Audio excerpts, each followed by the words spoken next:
Welcome sa part 2 ng What to Try and What to Skip in Session Road and Night Market. Isa sa mga pinakahinahanap namin sa buong Baguio trip ay yung sikat na thick Milo. Ilang araw din kami naghanap nito at ilang beses kaming naubusan. Kaya nung finally nakakita kami, sobrang saya ko talaga. Pero habang hinahalo ko pa lang siya, medyo kinutuban na ako. And unfortunately, tama nga yung hinala ko. Para sa produktong ilang araw namin hinanap, medyo disappointing siya para sa akin. Sobrang lalaki ng tipak ng yelo, matabang yung Milo, at hindi ko masyadong na-appreciate yung pagiging thick niya. Baka mas okay yung ibang version nito, pero itong natikman namin, pas talaga para sa akin. Buti na lang nakita namin si Bumblebee at si My Melody, kaya medyo gumaan yung mood namin. Next naman, itong grilled balut with chili garlic. Hindi ito yung first time na matitikman ko ito, kaya alam ko na rin yung aasahan ko. Masarap naman siya at may kakaibang twist dahil sa pag-grill, pero hindi naman siya sobrang special para sa akin. Para lang talaga siyang balot na nilagyan ng chili garlic. Yung grilled pusit naman, isa sa mga trending, pero honestly, medyo overpriced siya para sa akin. 50 pesos para sa dalawang piraso, sakto lang and hindi siya memorable.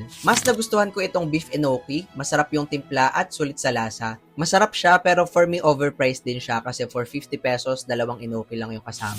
At finally, nabawi ng thick Milo Boba Pearl yung disappointment namin kanina. Ito talaga yung mas nagustuhan ko. Mas creamy, mas milky, at mas balance yung lasa. Boba milk tea siya na Milo flavor and para sa akin, mas worth it itong itry. Next is itong beef kebab. May dalawang choices ng sauce pero pinili namin tong white sauce. Malaki na rin yung serving niya and nagustuhan namin to. Sobrang beefy at malasa yung timpla. Ang isa lang sa cons niya ay kailangan matibay yung ngipin mo pag kumakain ka nito. Kasi may pagka-chewy talaga yung mga kebab. Last stop, itong sweet corn. Magiging bias ako dito kasi ever since corn lover talaga ako. Kaya kahit simple lang, gustong gusto ko pa rin. Minsan kasi hindi mo naman kailangan gawing kakaiba yung flavor para ma-enjoy mo yung pagkain. Kapag paborito mo talaga, sapat na yun. Overall, sobrang saya ng experience namin sa Session Road at Night Market. Hindi lahat ng natikman namin ay perfect, pero bahagi yun ng saya ng pag-explore. At kung tutuusin, kung lahat masarap, wala ring magsa-stand out. Kaya kung mapadpad kayo sa Baguio, subukan nyo rin itong mga pagkain at balikan nyo ako kung alin yung mga naging paborito nyo.